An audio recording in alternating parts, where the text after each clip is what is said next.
Dear Papa Dudut, hello po sa lahat ng mga kabarangay na masugid na sumusubaybay sa Barangay LS 97.1. Ako po si Rich. Hindi po galing sa Richard ang pangalan ko kundi Rich lang po talaga ang ipinangalan sa akin.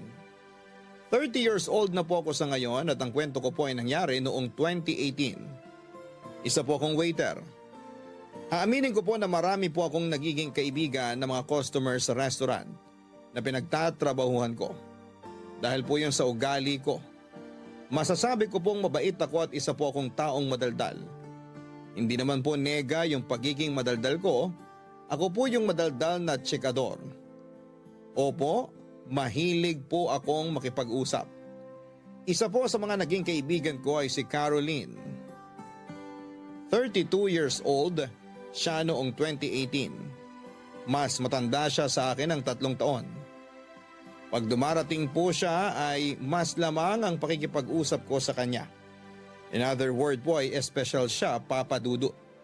Nung una ko siyang makita ay nagka-crush na ako sa kanya. Pero bawal po yon sa trabaho kaya hanggang crush lang ako at nasa loob ko lamang yon. Yun nga lang ay parang halatang espesyal ang tingin ko sa kanya. Yun pong espesyal na trato na yon ang ikinaiinis naman ni Caroline. Madalas masungit si Caroline sa akin. Pero baliwala po yun dahil nga po sa bukod sa ipinanganak akong machika, ay may lihim na pagkagusto talaga ako kay Caroline. Normal naman ang pakikipag-usap ko kay Caroline gaya din ang pakikipag-usap ko sa ibang tao. Pero halatang halata na may gusto talaga ako dahil mabitawan lang ni Caroline ang gamit na tissue ay kinukuha ko kaagad yon para itapon. Konting kalat sa table ni Caroline ay nakaabang kaagad ako para linisin. Dagdag yon sa ikinakainis ni Caroline sa akin. Aware po ako pero personalidad ko na po talaga ang bagay na yon. Sabi ni Caroline ay para daw kasing nakakaloko ako. Kasi yung kakabitaw pa lamang niya itatapon ko na. Pero kahit naiinis si Caroline sa akin ay hindi naman niya ako inire-report. Sinusungitan niya ako pero hindi niya inaaway. Sa totoo madaming panahon na dapat nag-request siya na huwag na ako ang mag-serve sa kanya. Pero hindi niya ginagawa, Papa Dudut.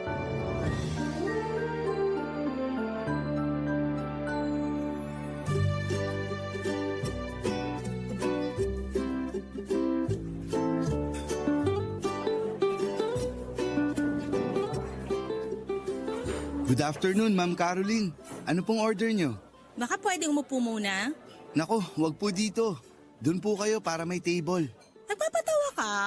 Natawa ka, ma'am. Aminin mo. Anong natawa? Nainis ako. Ngumiti kayo eh. Ngumisi ako, hindi ngumiti. Ma'am naman. Huwag ka na nga munang makulit. Handa na po yung pwesto nyo. Nilinis ko na. Anong pwesto? Ayun po oh. Paano kung ayaw ko doon? Imposible, ma'am. Paborito nyo yung lugar na yun eh. Tapat ng bintana at tanaw ang mga puno sa labas. Alam mo kung bakit ko gusto doon. Bakit nga ba, ma'am? Kasi ayaw kong maistorbo. Walang masyadong dumadaan doon. Makakaasa kayong walang iistorbo sa inyo. Paano ka nakakasiguro? Titiyakin ko pong walang iistorbo sa inyo. Talaga? Yes, ma'am. Di ibig sabihin hindi mo ako lalapitan para makipagkwentuhan? Pero sino po ang magsaserve sa inyo? Di yung iba. Pwesto ko po yun eh. Kung pwesto mo pala yun, di dun ka na. Maupo ka sa pwesto mo. Si ma'am naman parang philosopher. I mean, sa akin po naka-assign ang part na yun ng resto. So, kukulitin mo pa din ako. Promise, hindi. Salamat naman. Tara na po. Mauna ka na. Mauna na kayo, ma'am. Mauna ka na nga. Sabay na tayo. Ako na nga mauna. Nakakainis ka. Have a seat, ma'am. Natural. Alam nga namang tatayo ako. Ako na lang po ang tatayo. Sige, tayo ka lang. Pero yung malayo sa akin. Si Ma'am Caroline talaga. Paano kayo o-order kung malayo ako? Tatawagin na lang kita. Okay po.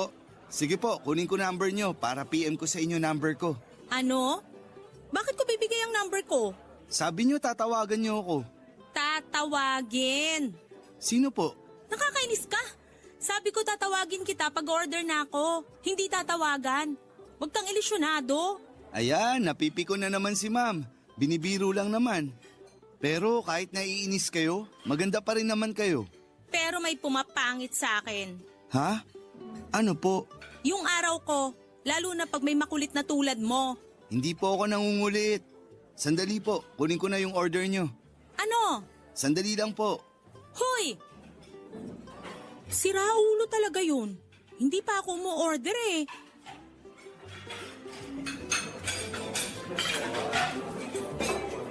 Eto na po, ma'am. Teka nga, paano mo nalaman na yan ang order ko? Tama ang order pero hindi ganyang kadami ang o-orderin ko. Ma'am naman, sa tinagal-tagal nyo na pumupunta dito, hindi naman nagbago ang order nyo, kaya ayan na po. At wag po kayo mag-alala, 2 order po ang dala ko. Kaso, akin po yung isa. Eh paano kung biglang magbago ang order ko ngayon? Imposible po yan. Proven po na paborito nyo yan. Kaya kain na po kayo. Pwede po ba ako makishare ng table? Ano? Hindi mo ba alam na bawal yung ginagawa mo? Naka-duty ka tapos uupo ka dito para kumain? Ma'am, kanina pa po ako naka-out sa work. Nirequest ko lang po na ako na ang magsaserve sa inyo kahit naka-out na ako. Pwede po ba ako makishare? Bahala ka nga. Sige na, maupo ka na. Salamat, ma'am.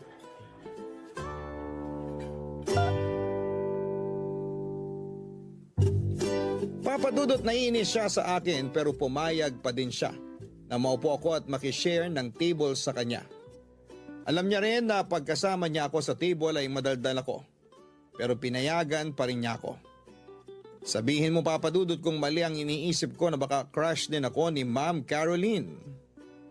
Well, nasa isip ko lang naman po yun. Pero aminin po natin, ang daming choice ni Ma'am Caroline pero pinili niya pa din na pagbigyan ng pakiusap ko. Masaya po ako dahil sa nangyari. Pinilit ko pong hindi siya kulitin para hindi ako mapalis. Kaya marahan lang po ang pagkukwento at pagtatanong ko. Siyempre, mga chikang tanong lang po ang binitawan ko. Hindi po ako kaagad-agad nagpa-cute at baka ma-preempt ang future plan ko. Yun nga po ay ang panliligaw kay Ma'am Caroline. Matapos po niyang kumain ay kailangan niya na daw pong umalis. Agad niyang kinuha ang bill pero laking gulat niya nung sabihin kong bayad na. Sinabi ko sa kanya na treat ko ang dinner na yon kaya hindi niya dapat tanggihan. Nagpilit pa si Ma'am Caroline na iabot ang bayad niya pero hindi ko tinanggap. Para hindi na siya magpilit ay ginamitan ko siya ng kapangyarihan ko. Ang kapangyarihang mangulit. Kinulit ko siya para huwag nang ipilit ang bayad niya.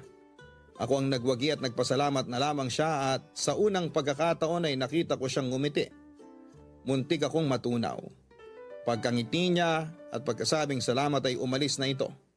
Yun ang pong hudyat na hinihintay ko. Ang ngiti niya, yun ang hudyat para simulan ko na ang aking pakay. Ang ligawan siya, Papadudot.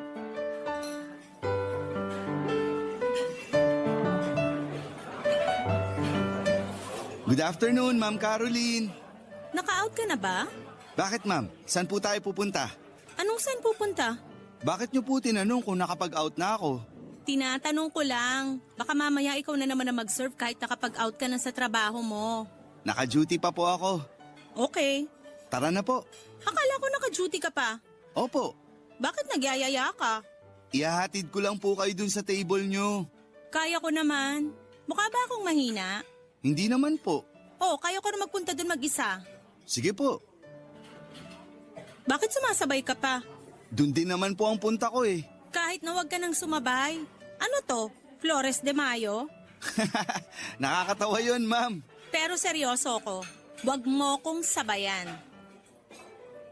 Ma'am, Oh, tatawagin na lang kita pag may order na ako. Teka sandali. Ayoko magpalibre ha. no problem, ma'am. Huwag mo munang kunin ang order ko, mamaya na. Gusto ko muna mag-isip. Sige, ma'am. Oh, bakit nandito ka pa? Wala naman po akong pupuntahan eh. Ibig kong sabihin, okay na ako. Tatawagin na lang kita. Oh, wag mo na naman akong simulan ng joke mo tungkol sa cellphone, please. Hindi nakakatawa yon. Isip po ako ng bago. Bago? Bagong joke, ma'am. Nako, wag na. Corny ba ako? Ayoko sagutin. Masasaktan ka. Handa ako. Wow, ang dramatic ng pagkakasagot mo ah. Ganun naman po palagi. Huy, seryoso ka ba? Aalis na po ako. Sandali! Rich, sandali! Bakit ma'am? Sorry, biro lang. Bakit kayo nagsusorry? Magpapalit lang naman ako ng damit. Ha?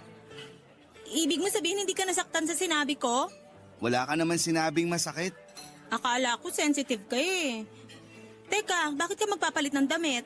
Off-duty na po ako. Paibay ba schedule mo? Minsan lang naman. Wait lang.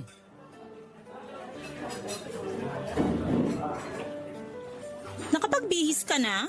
Bilis, di ba? Paano mo ginawa yun? Nasa loob na tong damit ko. Hinubad ko lang yung uniform. Iba ka. Eto oh, masarap tong cake na to. Nako, sinabi ko na sa'yong ayokong magpalibre eh. Hindi naman kita nililibre. Hinahatian lang kita.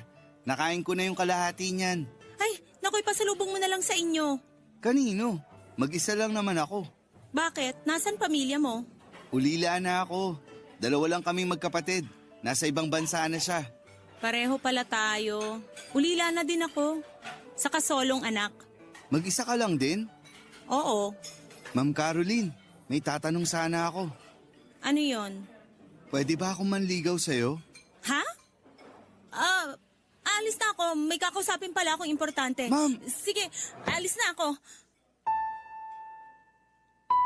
Papadudot, napakabilis ng pangyayari. Parang nag-fast forward ang mundo ko ng oras na yon. Pagkatanong ko kay Caroline ay bigla siyang umalis. Ako naman ay parang napako sandali sa inuupuan ko bago ko siya nahabol. Pagkalabas ko ay wala na siya. May nakita kong taxi na paalis. Pinilit kong habulin pero mabilis ang andar. Sobrang lungkot ko noon, Papadudot, at hindi yon ang inaasahan ko. Nakakagulat ang reaksyon ni Caroline. Gulong-gulo ako sa reaksyon ni Caroline.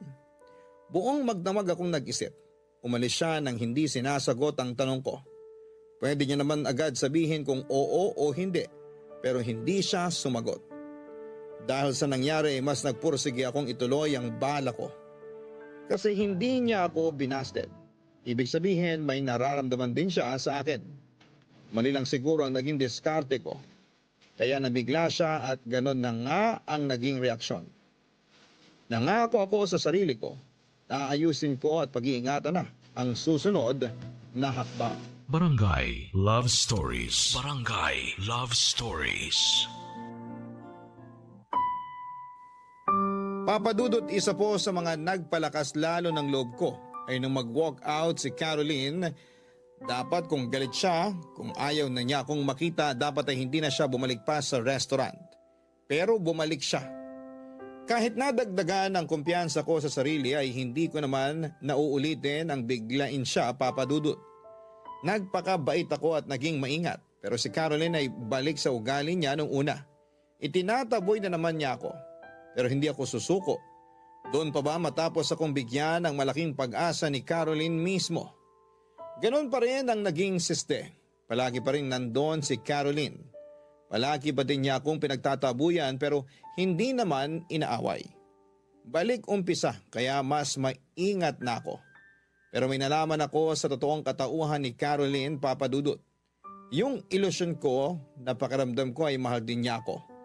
Pero ayaw niya lang ipahalata ay hindi pala tama. Kasi nalaman ko na may kaya pala sa buhay si Caroline. May sariling negosyo, malaki ang bahay. Yun siguro ang nagpipigil sa kanya. Kaya hindi man niya ako itinataboy ng todo, ay hindi yata siya magkakagusto sa akin ng totoo. Dahil nga sa agwat ng kabuhayan namin.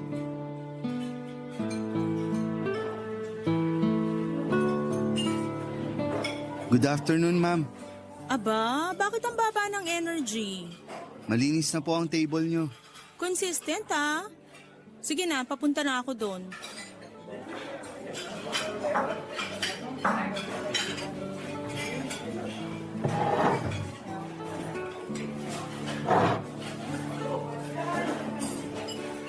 Rich! Yes, ma'am. Bakit hindi ka yata sumunod agad? Para mabigyan kayo ng space. Wawa, Dati po, gusto nyo mapag-isa kaya hindi na ako lumapit agad. ikaw na mismo ang nagsabi na dati pa yon. Iba na ngayon. Same order po ba, ma'am? Ang formal mo naman ngayon? Ganun pa rin naman po ako. Eh bakit hindi ka na makulit? Baka naguguluhan kayo sa akin kaya hindi ko na kayo kukulitin. Ano bang nakain mo? Wala po, ma'am. Wala? Hindi ka pa kumakain? Naku, maupo ka, kumain ka. Ako naman ang manlilibre ngayon. Busog pa ako, ma'am. Bakit nung nilibre mo ako, bigla ka nalang nagdala ng pagkain? Busog pa din naman ako nun ah. Kaya kumain ka din. Upo ka dyan. Naka-duty po ako, ma'am. Anong oras na? O hindi ba sa ganitong oras ka nag-out? Nagpa-extend po ako. Ng buhok? Okay, so hindi nakakatawa. Sorry naman. Gusto niyo ba na iba ang mag-serve sa inyo? Anong iba? Di ba pwesto mo to? Pwede naman po ako makipagpalit. Alam mo, niloloko mo na ako. Sabi mo dati hindi pwede yon. Dati po yun. So may bagong batas na pwede na. Bakit naging pwede? Birthday ba ng presidente nyo? Hindi naman po sa ganon. Grabe, wala ba akong ganang kausap? Hindi naman po. Tama ba tong napasukan ko? Bakit iba ka? Naabdak ba ako ng alien? Kukuha na po ba ako ng order o mamaya na po? Alam mo, aalis na lang ako. Wag, Ma'am Caroline. Pues umayos ka. Bakit ka ba nagkakaganyan? Yung totoo, pag nagsinungaling ka, aalis ako dito. Paano niyo po malalaman kung nagsisinungaling po ako o hindi? Malalaman ko. Ano, bakit ka ganyan? Alam ko na ang dahilan kung bakit ayaw mo sa inaalok kong pagmamahal. Ano? Anong sinasabi mo? Alam ko na. Mayaman ka kasi kumpara sa akin. Eto lang. Ano? Nalaman ko kung saan ka nakatira at nakita ko ang buhay mo. Walang kinalaman ng kabuhayan ko sa pakikitungo ko sa'yo. Ma'am Caroline, totoo ang nararamdaman ko sa'yo. Sana maramdaman mo yun. Wala naman akong sinasabing hindi ka totoo. Hindi ko alam noon na mayaman ka pala. Wala akong idea. Kaya kung iniisip mo na maghahabol ako sa kayamanan mo, hindi ko iniisip yun noon at lalo pa ngayon. Hindi ko iniisip yan. Nangangako ako sa Diyos, mahal kita. Dahil mahal kita at hindi sa ano paman. Huwag mo naman isipin yan dahil hindi ko yan iniisip sa'yo kahit kailan. Kung papayag ka sa pagmamahal ko, pipirma ako sa prenuptial agreement. Maniwala ka lang. Hindi ko iniisip yan. Sorry Ma'am Caroline. Bakit mo ako pinag-iisipan ng ganyan? Pasensya ka na. Natural lang naman na maisip ko yun. Kasi magkalayo ang kabuhayan natin. Kung iniisip mo yan sa sarili mo, ikaw ang bahala. Pero wag mo uling iisipin sa akin yan. Hindi ako ganyang klase ng tao. Patawarin mo ako. Kung meron man akong dahilan sa pag-iwas, hindi yung iniisip mo. Pero anong dahilan mo? Hindi ko pwedeng sabihin. Bakit? Para hindi na ako mahirapan? Eh ang hirap ko. Naiisip mo ba? Patawarin mo ako. Aalis na ako. Wag mo na akong sundan, please. Pakiusap lang. Paalam. Gulong-gulo ang isip ko, Papa Dudut. Nagigilty ako sa mga nasabi ko. Seryoso si Caroline sa mga sinabi niya kaya lumalabas na pinaratangan ko siya. Inisip ko na gaya siya ng iba na tumitingin sa kabuhayan ng iba. Papa Dudut, bakit ganon? Bakit hindi pa niya ako dineretsyo noon? Hindi niya naman ako sinabihang lumayo, kaya ako naman, dahil sa tunay at laki ng pagmamahal ko, ay mas lalo akong nagpursige. Noong nalaman ko na magkalayo ang kabuhayan namin, hindi ko naman talaga naisip lumayo. Mas naisip ko nga po na pumirma ng prenup agreement. Wala po akong pakialam sa kayamanan niya dahil siya po mismo ang importante sa akin. Sobrang mahal ko po siya kaya kakayanin kong ipagpalit ang kahit na anong karangyaan basta magkasama lamang kami. Kaso ang dami nagiging balakid na hindi ko naman maintindihan kung ano. Kasi ayaw namang sabihin ni Caroline. Ayaw niya namang diretsuhin sa akin. Kasi kaya ko naman pong mag-adjust. Kaya ko pong lumugar. Sinabi niya na huwag na muna siyang guluhin at ginawa ko po yun. Kasi mahal ko siya. Pero umaasa pa rin ako kasi wala naman siyang sinasabi na huwag na siyang guguluhin kahit na kailan. Inaantay ko lang po na makapag-isip si Caroline. Saka na po ulit ako lalapit para humingi ng tawad sa mga maling nasabi ko at naisip ko sa kanya. Pero ang hindi ko po alam noon ay nahuhulog na din pala ang loob ni Caroline sa akin. Noon pa kaso may humahadlang na malaking dahilan, Papa Dudut. May ayaw ipaalam si Caroline sa akin.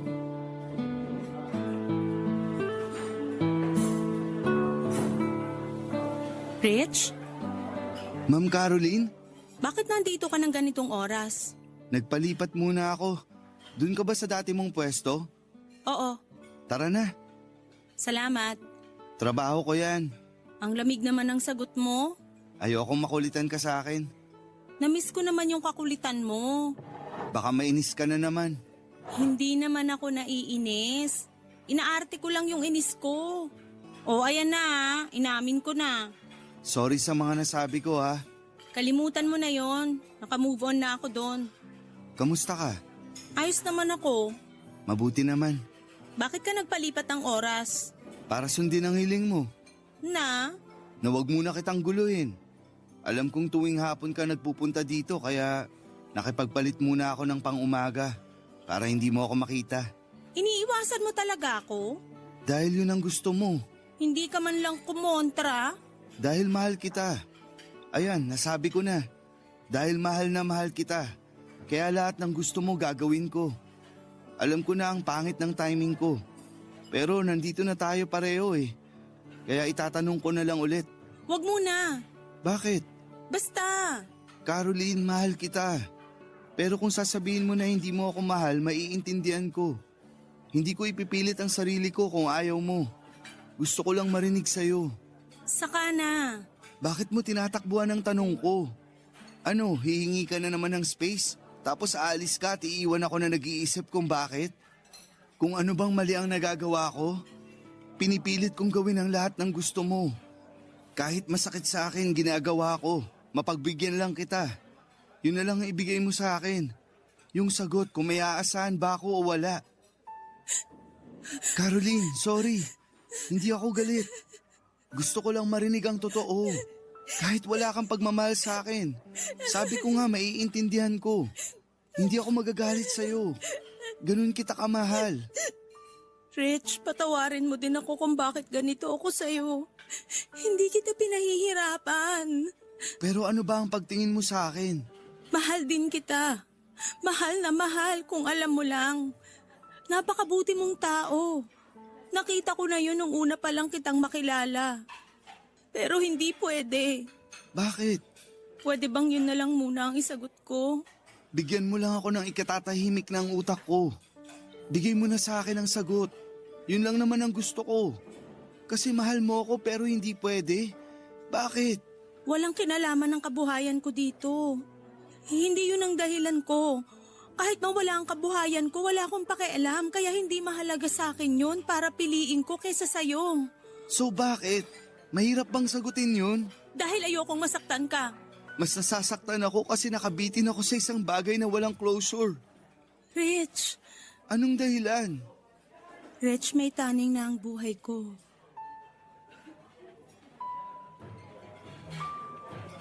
Ano? May ilang buwan na lang ako para mabuhay. May sakit ako. Huwag ka namang ganyan. Hindi ako nagdadahilan. Sana nga lang hindi totoo kasi ayoko pang mawala. Mahal kita, Rich. Diyos ko, Caroline.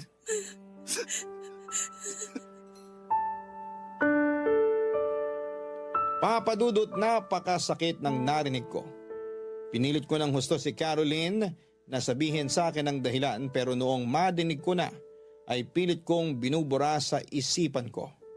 Iniisip ko na baka nananaginip lamang ako na biro lang ang lahat. Pero totoo, kahit sampalin ko ang sarili ko ay magigising lamang ako sa parehong panaginip. May taning na ang buhay ni Caroline, yun ang dahilan. Kaya kahit mahal niya ako ay ayaw niyang maging kami, Papadudot. Dahil ayaw mag-commit ni Caroline sa isang bagay na iiwan niya rin. Ayaw niyang bigyan ako ng pag-asa na agawin niya rin pagdating ng panahon. Papadudot, hindi pa nagiging kami ni Caroline pero higit pa doon ang nararamdaman ko sa kanya. Mahal na mahal ko siya. Bakit kailangan dumating sa akin yon para lang mawala? Tanging dasal na lamang ang pinanghahawakan ni Caroline para mapigilan ang kapalaran niya. Kaya naman sinabayan ko siya sa pagdarasal. Kasi baka naman may magawa pa. Baka naman maiayos pa. Barangay Love Stories. Barangay Love Stories. Pero kahit nalaman ko yon, ay hindi ako sumuko at lalong hindi ko sinukuan si Caroline Papadudut. Pinalalayo ako ni Caroline para daw hindi masakit para sa akin kapag dumating ang oras na yon. Pero ipinakiusap ko sa kanya na hayaan niya ako. Damdamin ko yon na kahit ako ay hindi ko hahadlangan. Papadudut, humahagulhol na naman si Caroline at muli ako natakot na baka may nasabi akong hindi maganda. Ayokong pasamain ang loob ni Caroline, ayokong may stress siya kasi yon ang nagpapalala ng sakit niya, ang labis na stress. Humingi na naman ako ng tawad at sinabing kalimutan na ang hindi magandang nasabi ko. Pero nagulat ako nang sabihin niya na naiyak lang daw siya dahil sa mas napatunayan ko daw kung gaano ko siya kamahal. Wala namang nagbago, Papadudut, hindi nagbago o nawala ang pagmamahal ko sa kanya. Niyakap niya ako at pinasalamatan. Kinausap niya ako na i-let go na raw ang pag-asa at tanggapin na lamang ang lahat. Hindi ako pumayag. Hanggang nandito tayo sa mundo ay laging may pag-asa basta walang susuko.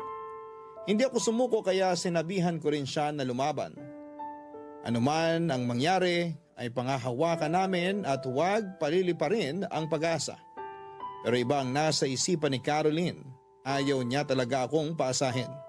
Kaya lalayo siya, hindi gaya ng dati na panandalian lamang pero noong huling paglayo niya ay sobrang tagal na hindi ko siya nakita sa restaurant. Kaya napilitan akong puntahan siya sa bahay. Pagdating sa bahay ay naghintay ako sa labas. Natagalan bago niya ako nilabas at nang lumabas siya ay sa garden lang kami nag-usap.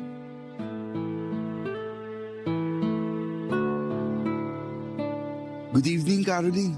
Bakit ka nagpunta dito? Ha? Wala akong ibig sabihin ha. Nagtatanong lang ako kung bakit ka napadalaw. Caroline naman. Ang tagal mong hindi nagpupunta sa restaurant, kaya nag-alala ako. Naku, parang gumaganda na nga ang pakiramdam ko. Salamat naman. Anong sabi ng doktor? Pahinga lang daw at baka gumanda na ng tuluyan ang pakiramdam ko. Pasensya ka na at nagulo ko ang pahinga mo. Nag-alala lang talaga ako. Huwag kang ngang mag-alala sa akin. Mas humihina ako pag may nag-aalala eh. Isipin mo, okay ako para positive. Palagi kong pinagdadasal yun. Salamat. Napakabuti mo talagang kaibigan. Hanggang kaibigan na lang ba?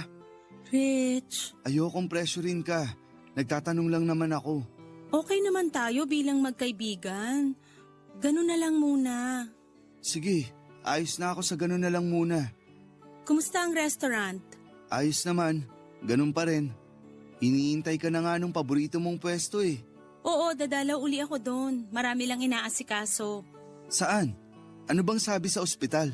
Hindi sa ospital, dito sa bahay. Saka sa negosyo.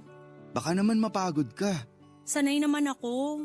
Nakakapagod pero satisfying naman kasi masaya ako sa ginagawa ko. Sabihin mo kung may maitutulong ako ha. Libre lang, basta kaya ko. Alam mo, buti sinabi mo. May ipapagawa ko sa'yo minsan. Sasabihan kita kung kailan. Sige, willing akong tumulong. Siyempre may sweldo. Kahit wala. Ano ka ba? Negosyo ang pinag-uusapan. Dapat bayad lahat ang pagod ng mga tao. Kaya huwag kang tumanggi sa sweldo. Bahala ka na nga. Basta sasabihan kita. Madali lang naman matutunan ang pagpapatakbo ng business. Sige, sabihan mo lang ako. Tutulong ako. Ano nangyari? Okay ka lang? Napagod yata ako. May mga pinaayos kasi ko kanina sa bahay eh. Kaya hindi kita mapapasok kasi magulo sa loob. Okay ka lang? Oo naman. Sigurado ka ha? Aalis na ako para makapagpahinga ka. Huy, hindi naman kita pinaalis. Para lang makapagpahinga ka. Mamaya na ako magpapahinga. Kwento ka pa. Tungkol saan? Sa'yo. Kung kamusta ka na ngayon. Maayos naman ako. Lagi kitang iniisip. O ano na naman yan? Kaya pala madalas akong nasasamid kasi iniisip mo ko. Caroline, anong sabi ng doktor sa sakit mo? Binawi na nila ang taning. Ha? Talaga? Oo, nagkamali lang daw ng fine. Nung inulit nila, maayos na pala ang sistema ng dugo ko. Salamat sa Diyos. Napakagandang balita niyan. Ayoko na nga muna sanang sabihin kasi gusto ko sorpresa. Kaso tinanong mo na eh. Sorpresa o biglaan, wala sa akin yun. Basta ang gusto ko, bumuti ka. Napakasayang balita. Pero syempre, kailangan ko pa ng pahinga. Kaya hindi pa ako pwedeng maggala. Naiintindihan ko. Nag-alala lang naman ako kaya kita pinuntahan. Okay lang, naintindihan ko din. Pero konting araw na lang at babalik na ako sa restaurant. Oo, hinihintay ka rin nila Ate Mina, ni Kuya Remy, si Andrea, saka si Kaloy. Talaga? Ikamusta mo na lang ako sa kanila ha? Oo, sasabihin ko rin sa kanila yung magandang balita. Alam ba nila? Oo nung araw na umiyak ka sa restaurant, nagtanong sila kung bakit. Hindi ako nakapagsinungaling. Ayos lang, naintindihan ko. Sabihin mo wag na silang mag-alala. Oo, matutuwa talaga ang mga yun. Ako na lang ang pupunta sa restaurant ha. Basta isang araw, gugulatin ko kayo. Basta okay ka na, maghihintay lang ako sa'yo doon. Oo, salamat. Alis na ako para makapagpahinga ka. Sige, salamat sa pagdalaw. Ako naman ang babawi at dadalaw sa inyo. Ingat ka.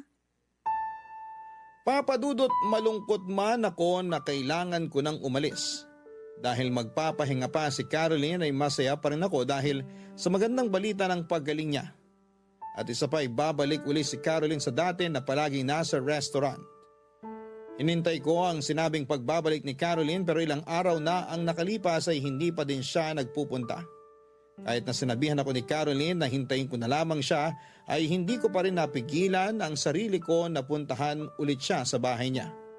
Sa gate pa lang ay parang ang tagal nang naghihintay sa akin ng isang sulat galing kay Caroline na inabot ng isa sa mga kasama niya sa bahay. Binasa ko yun at nakasulat doon na umalis na raw siya at nagpunta sa malayo para doon magpahinga. Papadudot, dahil sa mahal ko si Caroline ay hindi ako nagpapigil sa mga sumunod na ginawa ko. Tumakbo ko papasok ng bahay kaya hinabol ako ng ilang mga kasama ni Caroline pero nakapasok pa rin ako. Nagulat ako sa nakita ko, Papadudot. Sa mismong sala ng bahay ni Caroline ay nakaset up ang isang kama at para kang nasa loob ng isang ospital. Hindi ako nakapagsalita sa mga nakita ko.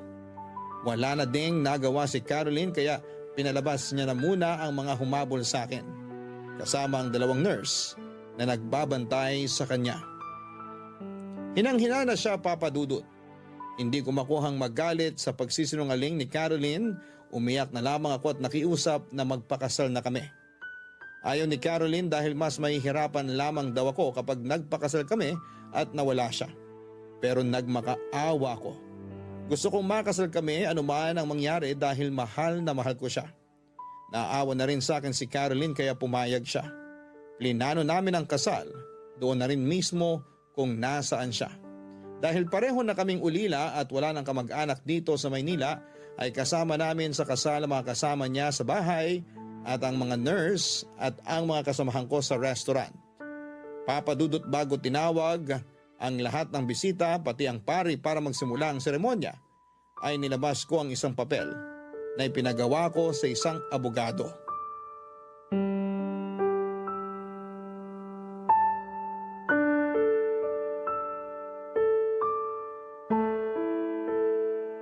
Kaya mo bang umupo?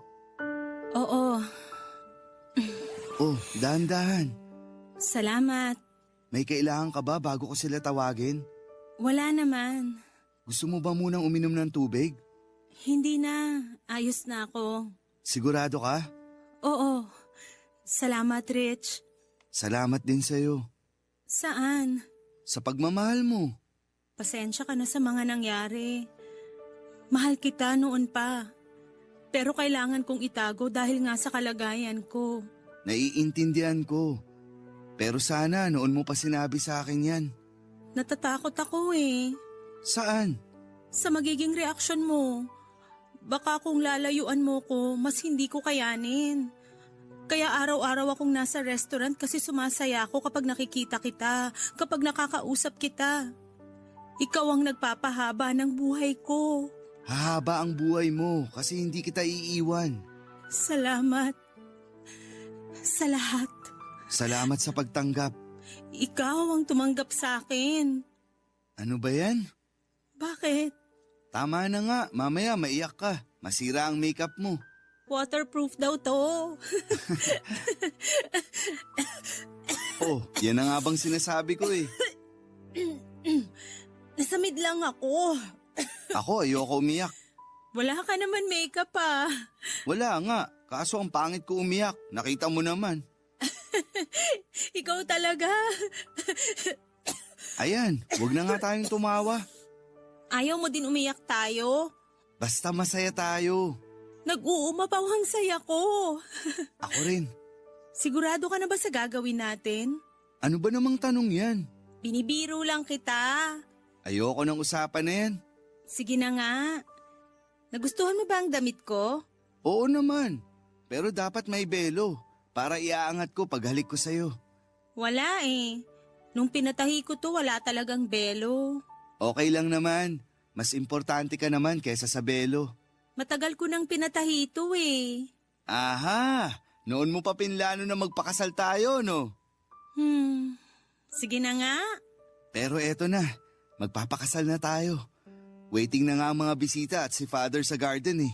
Tawagin na natin sila. Mamaya na, Baka naiinip na sila. may gusto muna akong ipakita sa'yo.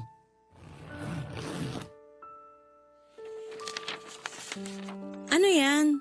Ako na ang nag-ayos. Alam ko, hindi mo maaasikaso eh. Ano to? Prenuptial agreement? Oo, Bakit? yan ang pangako ko sa'yo. Hindi na kailangan to. Pero Ano ka ba? kahit hindi na kailangan, pirmahan mo na rin. Hindi. Bakit mo pinunit? Wala na akong kopya niyan. Hindi na kailangan yan. Pero usapan natin yan at pinangako ko yan. Ikaw lang ang nagsabi. Hindi ko naman hiningi. Mahal mo ko at sapat na yun para sa akin. Hindi ko na kailangan ng kasunduan. Pero, Rich naman. o sige, huwag ka nang magalit. Tawagin mo na sila, Father. Sige, Isabay mo na yung mga punit na papel. May basurahan sa labas. sige, sandali lang ha.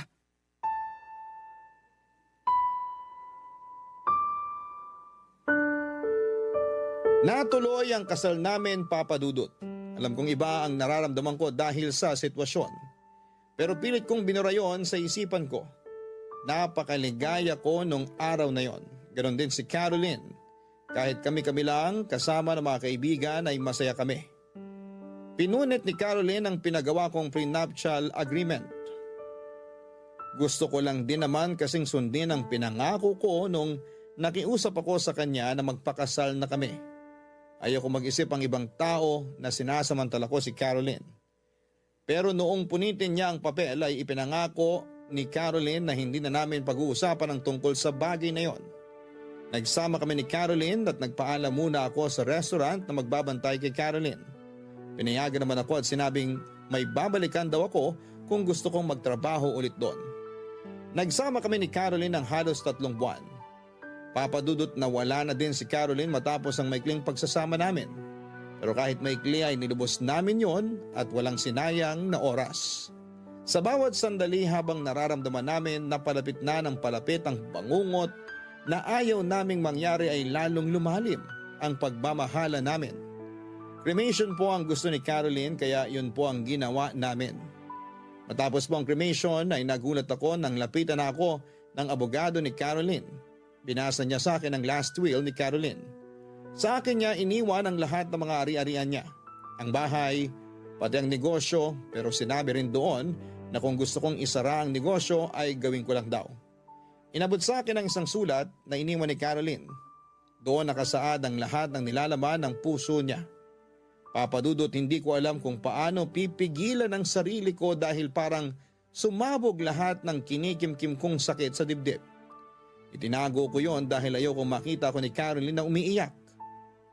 Sobra ang pasasalamat sa akin ni Caroline pero hindi niya alam ay mas nagpapasalamat ako sa kanya.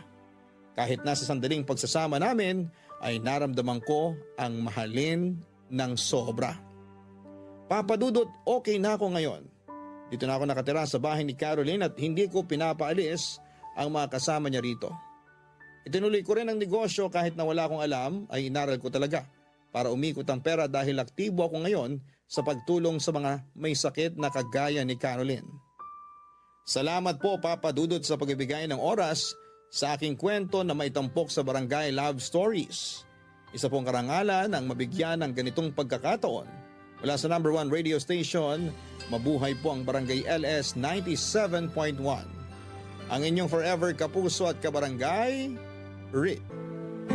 Dear Papa Dudut, mapagpalang araw po sa inyo at sa mga kabarangay natin at tulad kong loyal listener ng Barangay Love Stories. Ako po si Mateo, 33 years old, taga Maynila. May-ari po ako ng poultry supply shop at laundry shop sa lugar namin.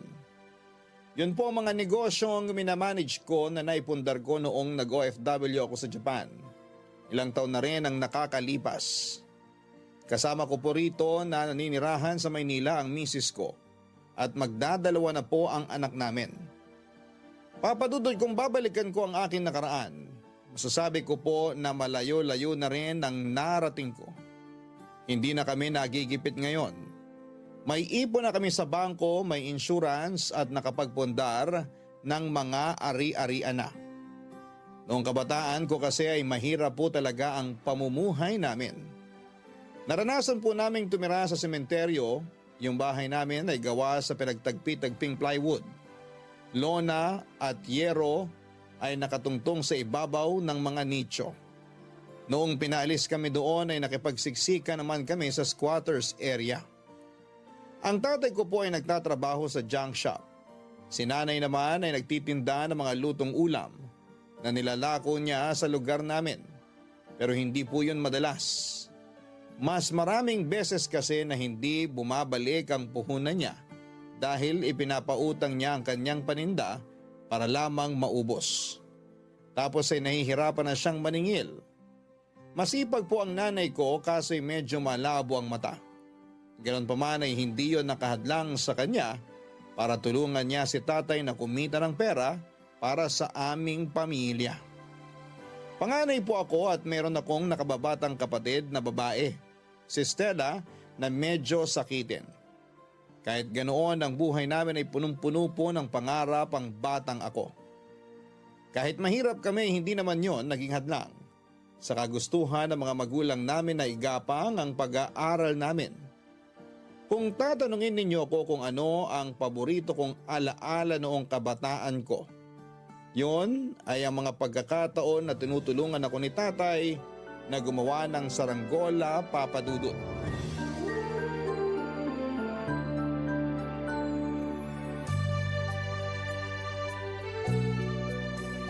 Tay, ano na nga po ulit yung gagawin dito sa mga patpat ng saranggola? Pagkabitin mo, gamitin mo yung sinulid para mapagdikit mo yung mga patpat. Teka, bakit bigla mo naman yatang naisipang gumawa ng saranggola? Wala lang po. Tagal ko na kasing hindi nagpapalipad ng saranggola. Namiss ko po ito eh. Namiss mo tapos hindi ka naman marunong gumawa. Kayo po kasi yung palaging gumagawa ng saranggola ko nung bata ko, Tay. Ako nga, pero di ba katabi kita habang ginagawa ko yon? Katabi niyo nga po ako, pero hindi ko naman masyadong tinatandaan kung paano. Dapat tinandaan mo. Paano kung wala na ako? Sino na lang ang gagawa ng saranggola mo kapag namiss mo magpalipad? Pwede ko naman pong pag-aralan kung paano gumawa, pero hindi kayo pwedeng mawala. Gusto ko kasi kasama ko pa rin kayo habang nagpapalipad ako nito. Tulad po nung bata pa ako, kayo po nagturo sa akin kung paano magpalipad ng saranggola. Tay, hindi ko po yun makakalimutan. Siyempre nung kaedad mo pa lang ako, pagpapalipad ng saranggola yung paborito kong libangan sa probinsya. Kaya nga kahit nakapikit, alam na alam ko kung paano gumawa niyan. Ang galing nyo nga po kasi matibay yung saranggolang gawa nyo. Yung bang kahit sumasayaw-sayaw sa hangin, hindi siya nagkakalas-kalas? Depende kasi yun sa pagkakatali mo, kung balanse yung magkabilang gilid at yung buntot. Lahat yun kailangan mo siguraduhin maayos. Kailangan pantay din para maging maganda at matayog yung lipad ng saranggola mo. Katulad po nito, Tay. Patingin nga. Oo, ganito nga. Galing mo ah. Marunong ka na. Hindi pa po natin masasabi hanggat hindi ko po nasusubukang paliparin. Bigla po akong nagdalawang isip kasi paano kung unang subok ko pa lang masira na agad? Paano kung hindi lumipad ng mataas? Kaya nga siguraduhin mong maayos yung pagkakagawa mo sa saranggola mo. Ngayon, kung hindi lumipad ng mataas, ibig sabihin nun, may kulang o may mali sa pagkakagawa mo. Pwede mo naman ayusin bago paliparin ulit. Akala ko po itatapon ko na lang kung ayaw lumipad. Bakit mo naman gagawin yun? Kasi hindi ko na po mapapakinabangan. Kumbaga, palpak yung pagkakagawa. May mga pagkakataon talaga na hindi natin maiiwasang pumalpak sa mga ginagawa natin. Pero di ibig sabihin nun, susukuan na natin kaagad yun. Kasi pwede naman tayong matuto mula sa mga pagkakamali. Pwede natin yun itama. Tandaan mo nak, nagbubukas ng panibagong oportunidad yung mga problema natin para mas matuto tayong lumaban sa buhay. Kaya hindi mo kailangang itapon yung saranggola na pinaghirapan mong gawin dahil lang hindi ito lumilipad ng maayos. Suriin mong mabuti kung bakit hindi maayos ang lipad, saka mo ayusin. Grabe tay, ang lalim nun ah. Di ko tuloy alam kung saranggola pa yung tinutukoy nyo. Anong ibig mo sabihin? Kasi yung mga sinabi nyo po, may kinalaman na rin sa buhay. Kumbaga, hindi ko dapat sukuan yung mga pangarap ko porque nahihirapan akong abutin yun. Tama naman yun. Huwag kang susuko hanggat hindi mo pa ginagawa lahat ng makakaya mo. Magkaroon ka ng maraming plano. Hindi lang isa, hindi lang dalawa, kundi marami. Pero kung hindi pa rin ako nagtagumpay na matupad yung mga pangarap ko kahit marami na akong plano, paano po ako makakapag-move on, tay? Hindi naman humihinto ang buhay kapag hindi natin nakuha yung isa o dalawang bagay na gusto natin. Kapag nabigo kang makamit yung mga pangarap mo sa paraang alam mo, baguhin mo yung mga plano, hindi yung pangarap mo.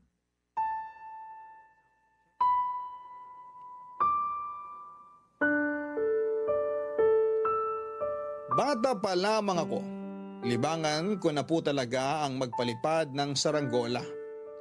Pero hindi po ako marunong gumawa ng kasing pulido at kasing ganda ng tatay ko, Papa Dudut. At kahit tumanda na ako ay mas gusto ko pa rin yung gawa ni tatay. Para kasi sa akin ay mas matibay yung saranggola kapag siya ang bumuo. Yun bang hindi madaling matatangay at masisira ng hangin gaano man yon kalakas. Mataas at matayog din kasi ang lipad ng mga gawa niya. Pero ang totoo, napakalaki ng respeto at paghanga ko sa tatay ko. Hindi lang dahil sa paggawa ng saranggola. Kahit na literal na marumi ang trabaho niya sa junk shop ay hindi ko po yun kinakahiya. Kumikita siya ng malinis at marangal na paraan. Sa mga narinig ko noon ay palaging sinasabi sa akin ng tatay ko na taasan ko ang pangarap ko sa buhay. Kung pwedeng higitan ko pa raw ang lipad ng saranggola ay gawin ko. Tinandaan ko po ang mga sinabi niyang yan at naging motibasyon ng mga yon para magsikap sa pag-aaral. Kaya nga kahit salat kami sa material na bagay tulad ng maayos na gamit at damit pang eskwela ay hindi yon naging balakid para araw-araw pa rin akong pumasok. Kahit na madalas ay kumakalamang sikmura ko sa gutom at pagod ang katawan dahil sa mahabang lakaran, hindi ko po yun ininda dahil may pangarap akong gustong matupad kapag nakapagtapos ako ng pag-aaral. Bilang panganay ay gusto ko pong maiahon sa kahirapan ng pamilya namin at tulungan ang mga magulang ko. Kaya lang minsan ay napapatanong po ako sa Diyos kung totoong nakikinig siya sa mga dasal ko bago matulog. Lagi ko po kasing ipinagdarasal na tulungan niya kaming makaraos sa araw-araw naming pamumuhay. Pero pakiramdam ko noon ay hindi naman nakakarating sa langit ang mga panalangin ko. At napatunayan ko po yun noong masunugan kami. Nabulahat ng mga gamit namin at ang tanging na isalba ko lamang ay yung bag ko na naglalaman ng mga gamit na pang-eskwela at uniforming suot ko noong mangyari ang sunog. Nagpasalamat na lamang ako sa may kapal dahil ligtas ang nanay at kapatid ko. Si tatay naman ay nasa junk shop ng mga oras na yon. Dahil sa nangyari, tumira po kami sa evacuation center ng ilang buwan, Papa Dudut.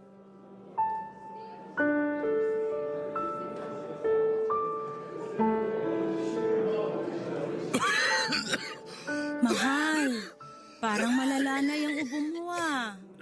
Inom ka muna ng tubig. Salamat, mahal. Kamusta na pakiramdam mo? Ayos naman ako. Huwag ka na masyadong mag-alala. Huwag mag-alala. Mukhang masama na yung ubo mo. Tay, Oh, Mateo. okay lang po ba kayo? Oh, ayos lang ako. Pasensya ka na kung nagising ka sa pag-ubo ko ha. Hindi niyo naman po ako nagising. Hindi lang po talaga ako makatulog. Ako rin po. Oh, Stella. Pati ikaw gising pa rin? Hindi po ako makatulog sa init, Nay. Kahit nagpapaypay na ako, wala pa rin. Ganun talaga, anak. Dami kasi natin dito sa evacuation center. Kaya mainit. Nay, hanggang kailan po ba tayo rito? Yan ang di ko masabi, nak. Wala pa kasing plano yung munisipyo kung saan tayo lilipat. Hindi na po ba tayo pwedeng bumalik sa lugar natin noon? Hindi na. Bawal na kasi magtayo ng bahay sa lugar na yon, nak. Kaya baka ilipat na tayo pero di pa din namin alam kung saan. Ang ikinatatakot ko lang, baka malayo yung paglipatan sa atin. Kapag nangyari yun, lalayo na ang trabaho ko at baka kailanganin na rin lumipat ang eskwelahan ng kuya mo. Maliban na lang kung kakayanin niyang bumiyahe. Ngayon pa lang naiisip ko na yung pagod nyo sa biyahe, Tay. Kaya nga wag naman sana tayong ilipat sa malayong lugar kasi nandito yung trabaho ng tatay nyo. Pero wala naman po tayong magagawa kasi wala tayong sariling lupa rito. Lalo na ngayon na pati mga gamit natin na abo. Walang-wala na po talaga tayo. Ang importante, ligtas tayong lahat. Aanin natin yung maraming gamit kung may isa o dalawa naman sa atin yung napahamak. Saka naniniwala naman ako na makakaraos tayo. Na hindi pa rin tayo pababayaan ng Diyos kahit na mahirap yung sitwasyong pinagdaraanan natin mga anak. Naniniwala kami ng nanay nyo na magiging maayos din ang lahat. Lilipas din ang problemang ito. Hindi tayo magiging malungkot habang buhay. Tama ang tatay nyo. Saka nakontak ko na rin yung iba nating kamag-anak sa probinsya. Nakakahiya man pero kinapalan ko na lang yung mukha ko na humingi ng tulong sa kanila. Mahirap din kasi buhay nila doon. Pero sabi ng kapatid ko, yung tito nyo na kasunuran ko, magpapadala raw ng konting tulong para sa atin. Ay, salamat sa Diyos. Nay, gusto ko na pong umuwi. Ayoko na po rito sa evacuation center. Makakauwi rin tayo, nak. Magtiyaga na lang muna tayo rito. Ang mahalaga, meron tayong nasisilungan. Hindi tayo naaarawan o naaambunan. Tama si nanay. Konting tiis lang at sakripisyo. Hindi na rin naman bago sa atin to, di ba? Sa bagay, tagal na rin nating nagtitiis at nagsasakripisyo, kuya. Kapag nakapagtapos ako ng pag-aaral at nakapagtrabaho, mag-iipon ako ng pera para makabili tayo ng bahay. Di na tayo magpapalipat-lipat. Talaga? Promise mo yan, ah? Oo naman. Basta promise mo rin na aalagaan mo sarili mo para hindi ka lagi nagkakasakit at nauospital. Tama ang kuya mo, nak. Inaalagaan ko naman po sarili ko. Saka si tatay kaya yung may sakit dito, inuubo siya kanina. Di ba, tay? Tay, mukhang iba na yan ah. Wala ito, anak. Abot mo nga sa tatay mo yung tubig sa gilid niya, Mateo. Opo, Nay. Inom po muna kayo ng tubig, Tay. Salamat, anak. Ay, magpahinga na nga tayo. Pilitin nating makatulog kahit mainit dito at maingay.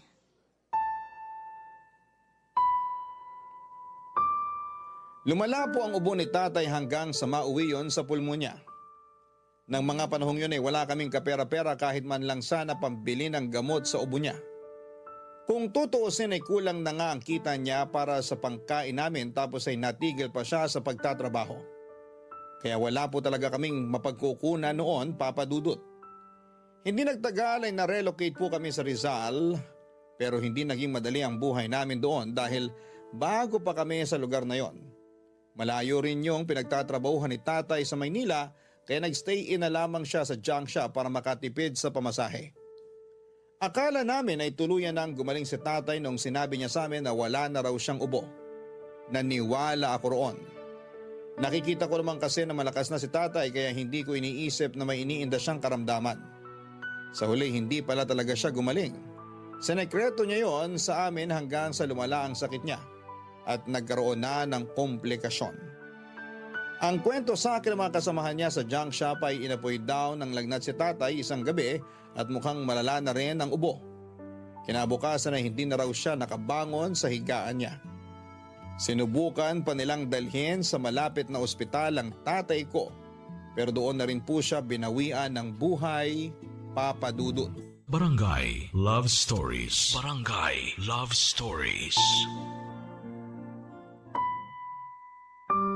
Masakit po ang mamatayan ng taong mahalaga sa iyo, lalo na kung magulang mo. Sanggang dikit kasi kami ng tatay ko, Papa Dudut. Mas close pa ako sa kanya kaysa kay nanay, pero parehong mabait at mapagmahal ang mga magulang namin. Kaya malaking dagok po talaga sa akin ang pagkawala niya. Bukod pa roon ay lalong naghirap ang pamilya namin dahil wala nang sumusuporta sa amin. Kumbaga sa upuan ay parang napilay kami ng husto sa biglang pagpanaw ng tatay ko. Pero sa kabila ng lahat ay nanatiling matatag si nanay para sa amin ni Stella. Masasabi ko na isa sa mga pinakamatapang na babae ang nanay ko, Papa Dudut. Hindi kasi siya nagpadaig sa hirap at kalungkutan noong nawala si tatay. Kinargo niya ang buong puso ang pagiging padre di pamilya at ilaw ng tahanan para sa amin ang kapatid kong si Stella. Nasa kolehiyo na po ako ng mga panahong yon at kahit gustuhin kong tumigil para makatulong sa pagtatrabaho, sinabi sa akin ng nanay ko na ipagpatuloy ko lamang ang pag-aaral ko hanggang sa makatapos ako. Habang siya naman po ay tumanggap ng mga labada. Sumasideline ang pagtitinda ng tinapa at sa gabi ay nagtitinda siya ng balot at penoy.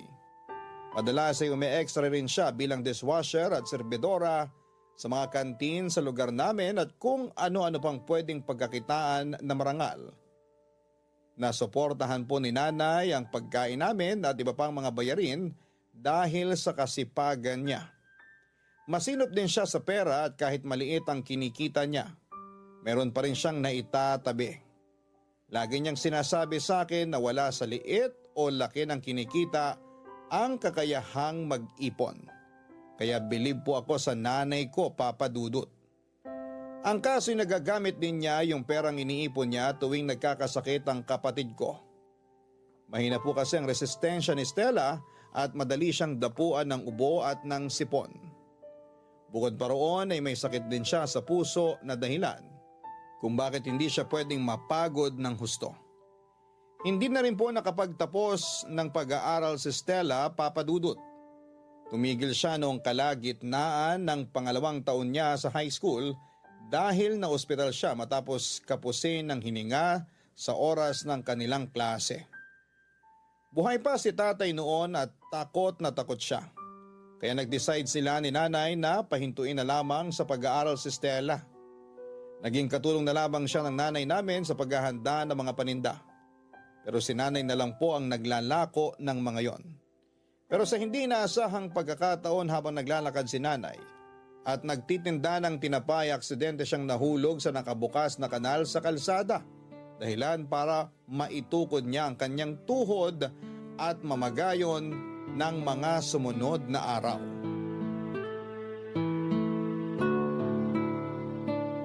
Nay, dahan-dahan lang po. Nagdadahan-dahan naman ako, nak. Bagal nga nating maglakad eh. Pag binilisan niyo po, mas lalong sasakit yung tuhod niyo. Nandito na po ako. Nay, ano pong ginagawa niyo? Baka mapano pa kayo niyan. Tutulungan na kita, Stella. Sige kuya, salamat. Nagpatulong lang ako na umupo sa may hapagkainan para sama-sama tayong makakain, nak. Sige po, daan-daan po kayo paghakbang. Ayan, ayos po yan. Tama po, daan-daan lang. Upo na po kayo, Nay.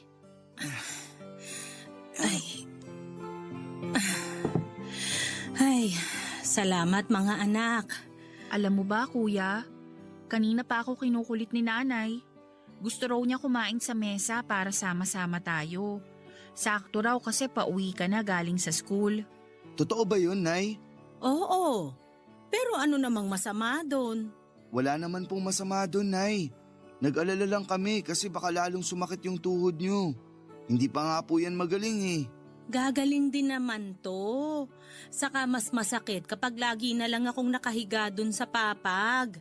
Saka namimiss ko na rin kayong kasabay kumain, kaya hayaan nyo na lang ako. Hindi ka talaga mananalo kay nanay, kuya. Sabi ko nga, Upo ka na rin, kuya. Sakto, nakahain na ako. Magdasal na muna tayo bago kumain. Huwag pa rin nating kalimutang magpasalamat sa Panginoon para sa mga biyaya na binibigay niya sa pamilya natin. sige po Nay, ako na po yung magdarasal. Salamat po Panginoon sa pagkain na nasa aming hapag. At salamat din po sa mga biyaya na patuloy niyong pinagkakaloob sa aming pamilya. In Jesus' name, Amen. Oh, kain na tayo. Nak, bigay mo sa kuya mo yung tiyan ng bangus ha. Paborito niya yan. Si nanay talaga. Paano naman po ako? Halata tuloy na may paborito kayo. Ano? Hindi totoo yan, nak ha? Akala ko ba mas gusto mo yung ulo ng bangus? Kaya nga pinabibigay ko sa kuya mo yung tiyan eh. Biro lang, nay. Siyempre, mas masarap pa rin yung ulo para sa akin. O kuya, kunin mo na yung tiyan. Maraming tabayan. Akin na. Grabe, ang sarap talaga. Siyempre, alam kong paborito mo yan. Kaya yan ang pinaluto ko sa kapatid mo. Talaga po? Si Stella ang nagluto nito? Oo, marunong na siya. Naks naman. Siyempre, bukod sa paksiw na bangus, marunong na rin ako magluto ng mga sinigang, baboy, isda at hipon, basta lahat ng pwedeng isigang. Tapos perfect ko na rin yung tinola ni nanay na maraming sayote. Kaya ko na ring iluto yung isa mo pang paborito, kuya, yung laing. Ikaw talaga pinaalala mo pa. Parang gusto ko tuloy kumain ng laing. Hayaan mo. Sa susunod, yun naman ang uulamin natin. Sabi na nga ba si kuya talaga paborito mo, nay Pareho ko kayong paborito. Siyempre, pareho ko kayong mga anak eh. Yung kuya mo, masipag sa pag-aaral. Ikaw, masipag sa mga gawaing bahay. Tapos inaalagaan at binabantayan mo rin ako. Laking pasasalamat ko talaga sa Panginoon kasi kayo yung mga naging anak namin ng tatay nyo. Bigla ako tuloy na miss si tatay. Ako rin. Napanaginipan ko nga siya nung nakaraang gabi. Kinakamusta niya tayo tapos sinabi niya sa akin na magsikap daw ako sa pag-aaral ko. Sana mapanaginipan ko rin siya.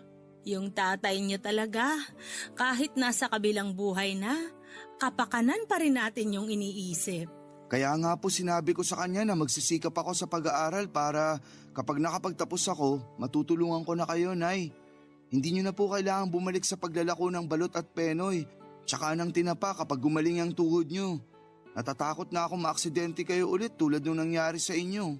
Tutulungan pa rin naman kita sa paghahanap buhay kasi nanay nyo pa rin ako. Pero saka mo na yun isipin kasi sa ngayon, pag-aaral mo muna yung pagtuunan mo ng pansin. Kita mo naman, di ba? Pinapaalalahanan ka na rin ng tatay mo sa panaginip kaya dapat sundin mo yon, anak. Oo nga, kuya. Baka kasi multuhin ka ni tatay. Huwag naman ganun. Takot ako sa multo, kahit si tatay pa yun. Ikaw talaga, Stella? Kung ano-ano yung sinasabi mo. Awang-awa ako sa nanay ko lalo na nung ininda niya yung aksidente. Sa ilang araw niya kasing pagpapahinga, pakiramdam niya ay nawala na siya ng silbi. Ganun po talaga siguro kapag sanay ang katawan sa pagtatrabaho. Kulang na lamang ay gawin niya ang araw ang gabi para tuloy-tuloy pa rin ang pagkita niya ng pera. Kaya nga nagigilty po ako kasi wala akong magawa para tulungan siya, Papa Dudut. Naiinis din ako noon dahil gustong-gusto ko nang graduate para makapagtrabaho pero ilang taon pa ang kailangan kong bunuin sa kolehiyo. Aminado akong nakakainip yon at mas nadagdagan pa yung nararanasan kong pressure nang lalong humina ang paningin ni nanay dahil sa sakit niyang diabetes na pinalala ng stress at komplikasyon. Hindi na rin siya nakapagtrabaho dahil naging sakit na rin siya, Papa Dudut. Doon ako nagpasyang huminto sa pag-aaral para magtrabaho. Kahit na ayaw ni nanay at kahit na masakit sa loob ko ay isinantabi ko po ang pangarap nilang makapagtapos ako ng kolehiyo. Para sa akin mas importante yung makatulong ako na maibigay ang pangangailangan namin kaysa unahin ang ibang bagay. Naniniwala naman po ako noon na pwede ko pang balikan ang pag-aaral kapag nakaluwag-luwag na kami. Naiintindihan naman po yun ng nanay ko at hindi na rin siya kumontra pa. Agad ako nag-apply sa call center ng mga panahong yon at maswerte naman akong natanggap. Nagsimula na ako magtrabaho at kumita ng pera, Papa Dudut. Pero hindi pa rin naging madali ang pagdadala namin sa buhay, lalo na't sapat lang sa pangangailangan namin ang sinusweldo ko, Papa Dudut.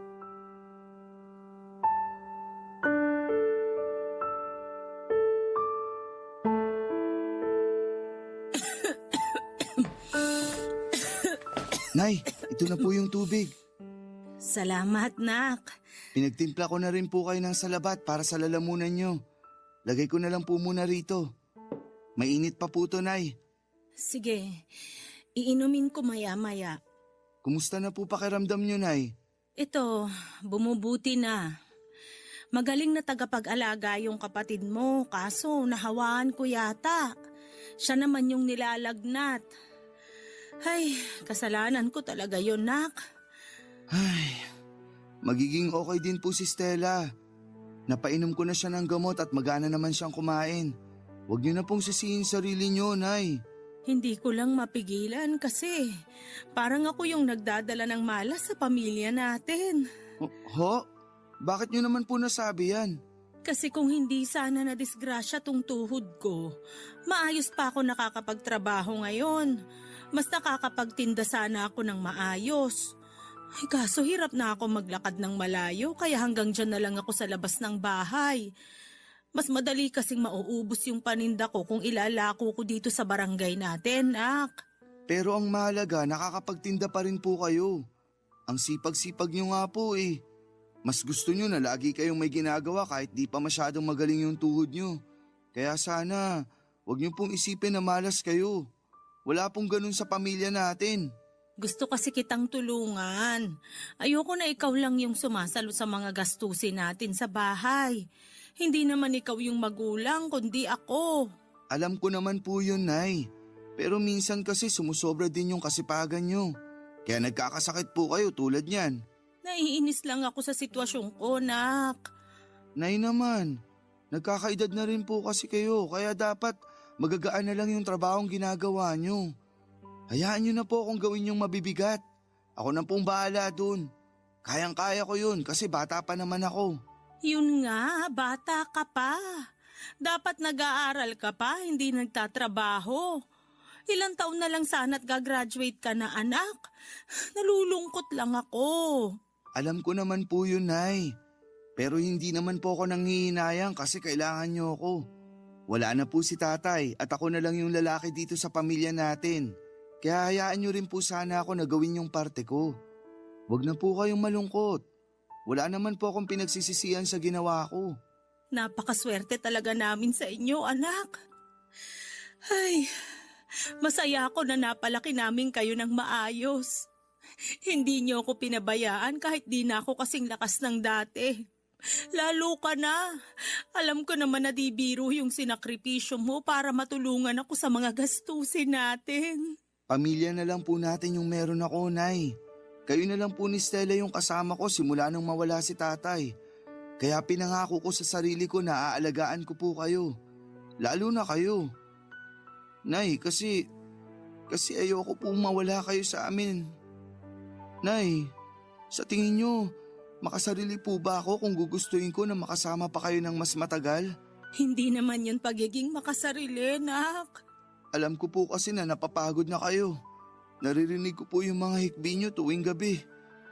Yung mga patago nyong pag-iyak. Alam ko po na namimiss nyo na si tatay pero sana po wag muna kayong sumunod sa kanya, Nay. Kasi kailangan pa po namin kayo ni Stella. Saka babawi pa po ako sa inyo. Oo, aaminin kong napapagod ako at umiiyak. Pero hindi ibig sabihin nun, gusto ko nang sumunod sa tatay nyo dun sa kabilang buhay. Mahirap nga yung buhay natin, pero alam ko na makakaraos din tayo kapag naging masipag at matyaga tayo, nak. Kaya wag mo nang alalahanin yung tungkol sa bagay na yun. Lalaban ako at magpapagaling para hindi na madagdagan pa yung pag-aalala mo. Basta, Nay, magpagaling kayo ha. Pag maayos na yung pakiramdam nyo, wag na muna kayong bumalik sa pagtitinda kasi baka mabinat pa kayo. Ako na po munang bahala sa mga bayarin natin at pagkain dito sa bahay. Wala po akong hindi kakayanin para sa pamilya natin, Nay.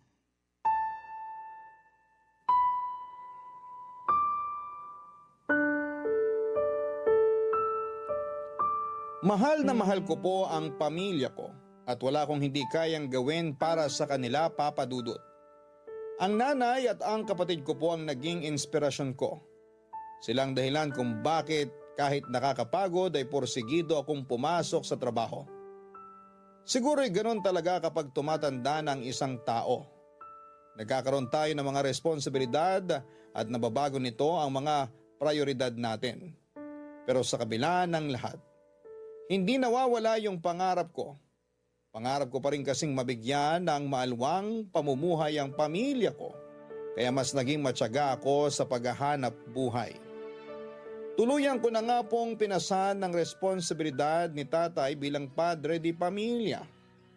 Ako na yung bumibili ng pagkain namin, gamot ni nanay at Estela. Ako na rin ang nagbabayad ng bills. Hindi ko na rin pinatanggap ng mga labada si nanay dahil madaling na siyang mapagod. Hirap na rin kasi siyang umupo at tumayo dahil sa injury niya sa kanyang tuhod. Plano ko po sanang ipacheck up noon sa espesyalista ang paningin niya. Kaya nag-ipon ako ng pera, ang kaso ay nagipit pa rin kami dahil sa isa na namang pagsubok, Papa Dudut. Barangay Love Stories. Barangay Love Stories.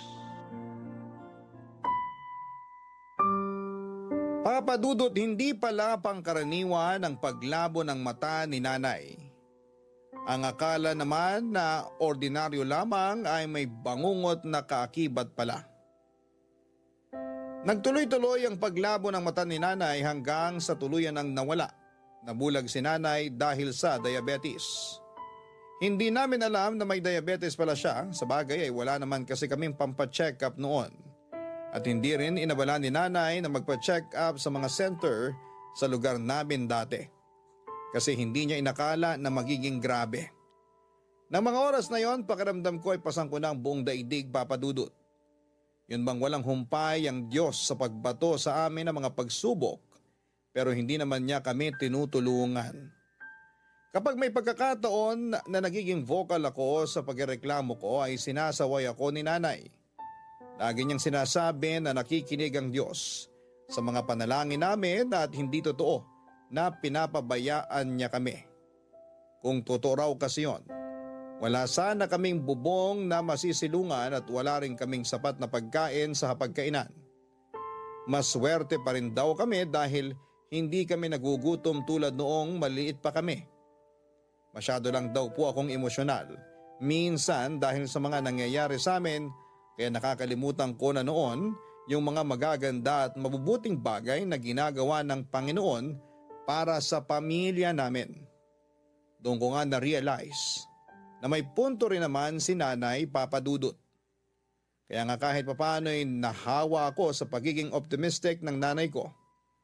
Sa katunayan ay hindi niya masyadong dinamdam ang pagkabulag niya. Sa tulong ng kapatid ko ay nakagagawa pa rin ng mga gawaing bahay si nanay tulad ng paglalaba at pagtutupi ng mga damit. Sa pagluluto naman ay binibigyan niya ng instruction si Stella tapos siya yung tagatikim. Maswerte ako, Papa Dudut, na meron akong nanay na katulad ng nanay ko. Sila ni Stella ang inspirasyon ko kung bakit nagsisikap ako sa pagtatrabaho kahit na mahirap ang buhay, Papa Dudut.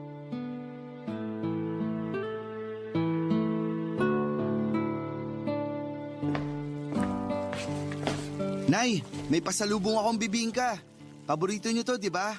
Oo, tagal ko nang di nakakakain yan, nak. Kaya nga inuwian tayo ni Kuya, Nay. Kuya, akin na. Hiwain ko tapos bigyan ko kayo ni Nanay. Nak, parang ang tagal mo yatang nakauwi ah. Traffic ba? Lagi naman pong traffic, Nay. Pero bukod kasi sa dumaan pa ako sa tindahan ng bibingka, May pinuntahan pa po ako. Nakipagkita ako sa kaibigan ko dun sa may fast food malapit sa pinagtatrabahuan niya. May mahalaga kaming pinag-usapan. Talaga? Gaano ba kahalaga yun, Nak? Pwede ko bang malaman? Mahalaga po at ipapaalam ko naman po talaga sa inyo yun, Nay. Ito na yung bibingka nyo. Kuya, pasuyo kay nanay. Tapos ito yung sayo. Salamat. Nay, ito po yung inyo. Ito po, pinagtuso ko na kayo ng bibingka. Kainin nyo na po. Masarap po ba? Masarap nga. Nakakatuwa yung lasa. Ang tagal ko na kasing hindi nakakakain nito. Ay, salamat dito, Nak, ha? Walang anuman po. Stella, halika rito. Dito ka sa tabi ni nanay kasi may sasabihin ako. Ano ba yung sasabihin mo, kuya? Tungkol dun sa pinag-usapan namin ng kaibigan ko. Ang totoo kasi, inalok niya ako magtrabaho sa abroad. Ha? Ibig sabihin, iiwanan mo na kami ng kapatid mo? Hindi pa naman po ngayon. Kasi may training pa po kami na kailangang ipasa at may interview pa. Pero sinabi niya na hiring daw po yung agency na inaplayan ng kuya niya. Tinanong niya ako kung gusto ko raw sumama. Nung nakaraan kasi, nasabi ko na kung bibigyan ako ng pagkakataong makapag-abroad, hindi ko palalampasin yun. Siya po yung kasamaan ko dati sa call center na nag-resign tapos may planong mangibang bansa. Saang bansa raw, kuya? Sa Japan, factory worker. Malaki naman po yung offer na sweldo at per hour po ang bayaran. Gusto ko po sanang subukan, Nay. Kaso nag-aalala ko para sa'yo, Nak. Ang layo ng Japan, di ba? Opo, pero malaki na ako. Kaya ko na po sarili ko, Nay. Sa akin, ayos lang naman. Ako nang bahalang mag-asikaso kay nanay habang nasa abroad ka, kuya. Salamat, Stella. Alam ko hindi magiging madali yun pero pangako. Babawi ako sa'yo kapag sumweldo na ako dun. Mabibilan na kita ng laptop at makakapagpakabit na tayo ng internet. Para naman maituloy mo na rin yung plano mong pagkuha ng kurso online. Huwag mo munang alalahanin yon, kuya. Ang mahalaga, safe kang makarating doon. Mag-ipon ka muna bago mo ko isipin. O mas maganda, unahin natin yung mga pangangailangan ni nanay. Kasama na yun sa mga plano ko kaya gusto kong umalis ng Pilipinas. Kaya, Nay, pumayag na po kayo. May kontrata naman po yun. 2 taon na yung pinakamatagal, unless mag-extend ako. Wala naman akong magagawa kung gusto mong umalis, Nak. Hindi naman kita mapipigilan. Pero ang akin lang naman, mag-iingat ka doon. Tandaan mo, malayo kami sa'yo ng kapatid mo. Tatandaan ko po yun. Lagi po ako mag-iingat. Magsimba ka pa rin kahit nandun ka na, ha? Opo, Nay. Tumawag ka pa rin sa amin ni nanay, kuya, ha? Kasi sigurado akong mamimiss ka niya agad. Oo naman. Gagawa ko ng paraan para lagi ko kayong makausap. Basta, tiis-tiis lang muna tayo. Magiging maayos din yung buhay natin at hindi na tayo magkakaiwalay ulit pagbalik ko. Salamat sa mga pagsasakripisyo mo sa pamilya natin, Mateo. Sana lagi kang pagpalain ng Diyos. Ipagdarasal ko rin lagi yung kaligtasan mo doon. Ay, mamimiss ka namin, Nak.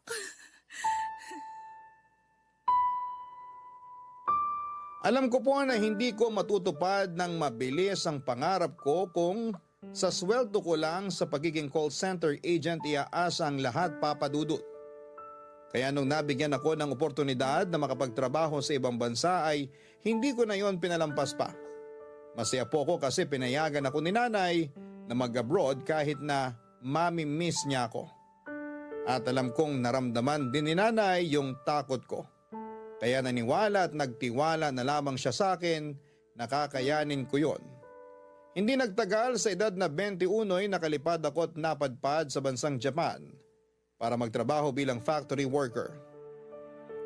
Nagsipag po ako sa pagtatrabaho, Papa Dudut, hanggang sa makaipon ng sapat na perang pampagamot ni nanay. Hindi na po naibalik yung paningin niya pero tinutukan na lang namin yung diabetes niya para hindi na lumala pa.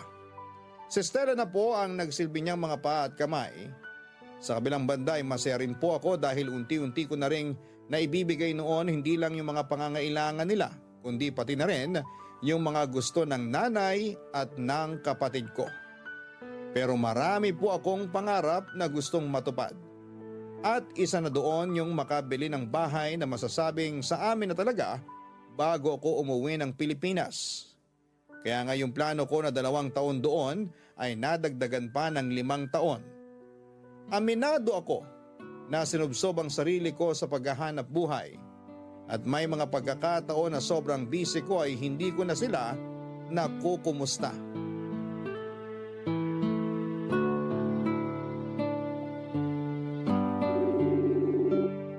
Ay, bakit kaya hindi pa sumasagot yung kuya mo? Nagsabi po ako sa kanya na magvi-video call tayo. Oh, ayan na si kuya! Hello kuya! Nay, Stella! Bakit naman ang tagal mo yatang sagutin, nak? Miss na kita eh. Oo nga kuya, nung nakaraan ka pa gusto maka-video call ni nanay eh. Pasensya na kayo. Sobrang busy ko talaga ngayon dito. Hindi na nga ako makahawak ng cellphone eh. Ganun ba? Ang hirap naman nun. Eh pero nangako ka, nagagawa ka ng paraan para kahit papano magkatawagan pa rin tayo, nak. Oo nga kuya, ilang linggo ka nang busy. Marami pa namang kwento sa'yo si nanay. Sorry, okay? Alam ko naman yun. Hindi nyo na ako kailangan konsensyahin. Di ka naman namin kinukonsensya. Miss ka lang namin, lalo na si nanay. Ay, wag mo nang awayin yung kuya mo, nak. Ang mahalaga, nakausap na natin siya. Hindi ko po inaaway si kuya. Sinasabi ko lang po yung totoo. Kaya nga humingi na ako ng sorry, di ba? Hirap kasi sa inyo, di kayo makaintindi. Kayo na kaya magtrabaho rito. Sobra ka naman kuya. Ikaw kasi, makapagsalita ka dyan, parang di mo alam na ang dami kong ginagawa rito. Ano bang masama sa sinabi ko? Ay, tumigil na nga kayong magkapatid. Stella, wag mo na ngang sagot-sagutin yung kuya mo. Siya naman yung nauna na eh. Kahit na. Ay, Mateo, pasensya ka na sa amin ng kapatid mo, ha? Nakaabala pa kami sa'yo dyan. Ay, hindi naman po sa ganun. Wala naman po akong sinabi na nakakaabala kayo, Nay. Pasensya ka na uli, nak. Pero mo ba planong magbakasyon dito sa atin? Gusto ka na kasi naming makita at makasama.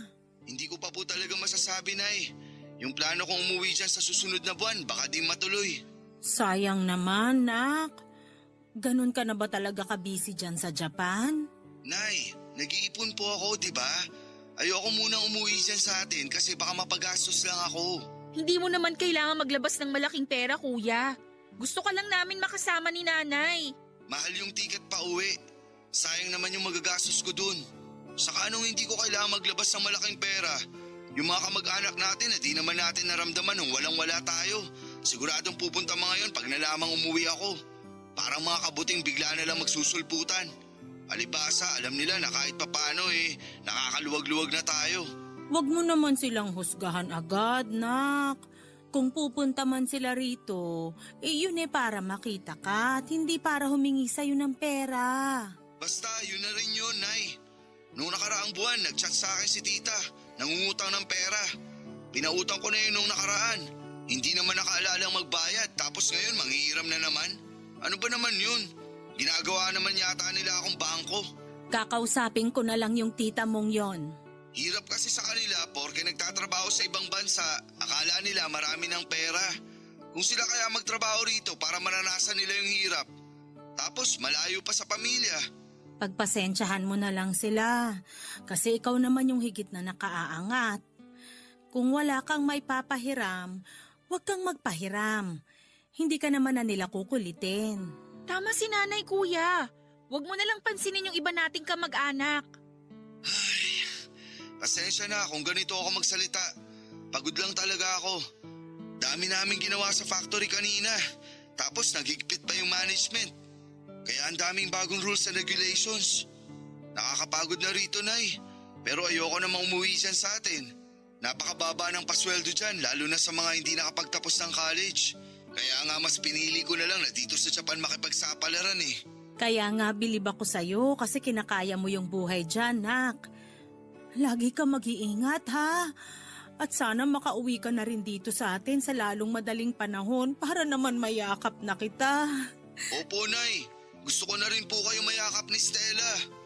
O siya, sige na. Ibababa na namin tong tawag para makapagpahinga ka na. Okay, Nay. Love you po. Love you rin, nak.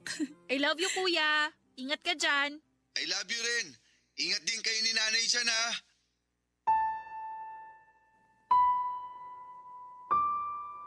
Papa Dudut, hindi ko akalain na hindi na pala kami magkikita ng nanay ko sa personal. Kasi noong 2020 pumutok ang balita tungkol sa COVID-19 at nagkaroon ng lockdown. Naghigpit po ang mga paliparan at mas lalo akong hindi nakauwi sa Pilipinas para magbakasyon kasama sina Nanay at Estela. At ang masakit pa ay ilang buwan matapos lumala yung kaso ng COVID cases sa bansa natin ay isa sa mga dinapuan ng virus ang nanay ko. Na-ospital siya at doon na rin binawian ng buhay. Nagkaroon din po ng COVID si Stella pero mabuti na lamang at kinaya niya ang sakit. Ilang buwan pa ang nagdaan, taong 2021 ay nakauwi na rin ako ng Pilipinas. Pero imbes na maging masaya, ang pagkikita namin ng kapatid ko ay nauwi yon sa iyakan. Mas lalo pong nadagdagan yung bigat sa dibdib ko nung dinalaw na namin yung puntod ni nanay. Hindi na po natigil yung pag-iyak ko at paghingi ng tawad sa kanya dahil sa kabiguan kong makauwi noong nabubuhay pa siya. Ang laki po ng pagsisisi ko dahil pinagpalit ko ang pamilya ko sa ambisyon ko. Dahil sa pagiging abala ko sa trabaho. Hindi ko na nasulit yung mga sandali papadudot na sana ay nailang ko pa sa kanila. Kaya naman bumawi ako ng husto kay Stella noong umuwi ako rito sa Pilipinas. Sinabi ko sa kanya na hindi na ako mag-abroad para hindi na kami magkahiwalay. Siya na lamang kasi yung pamilyang meron ako at hindi ko nakakayanin kung pati siya ay mawawala pa sa akin. Pero mapaglaro po ang tadhana, may ibang plano po yata ang Diyos sa akin. Matapos niyang kunin pati ang kaisa-isa kong kapatid, noong 2022, inatake sa puso si Stella.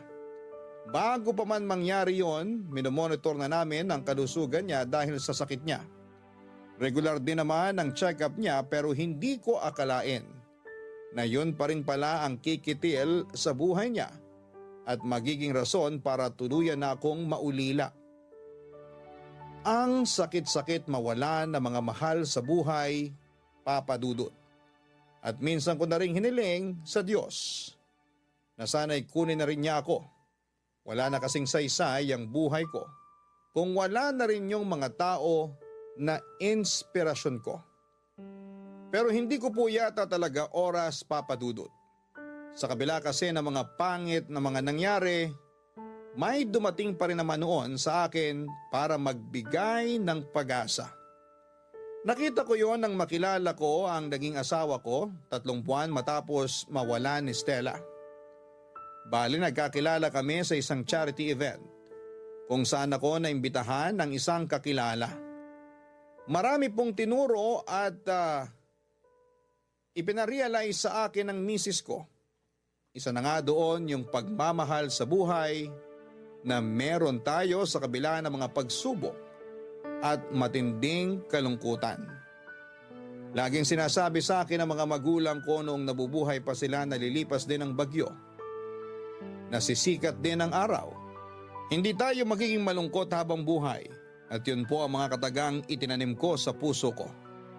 Hanggang dito na lamang po ang kwento ko at maraming salamat po Papa Dudut sakaling mapili po ninyong i-air ang istorya ng buhay ko.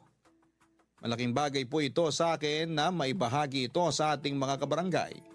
Sana kahit paano ay na-inspire ko po kayo sa aking kwento. God bless po sa Barangay Love Stories and more power po sa Barangay LS 97.1. Ang inyong forever kapuso at kabarangay, Mateo.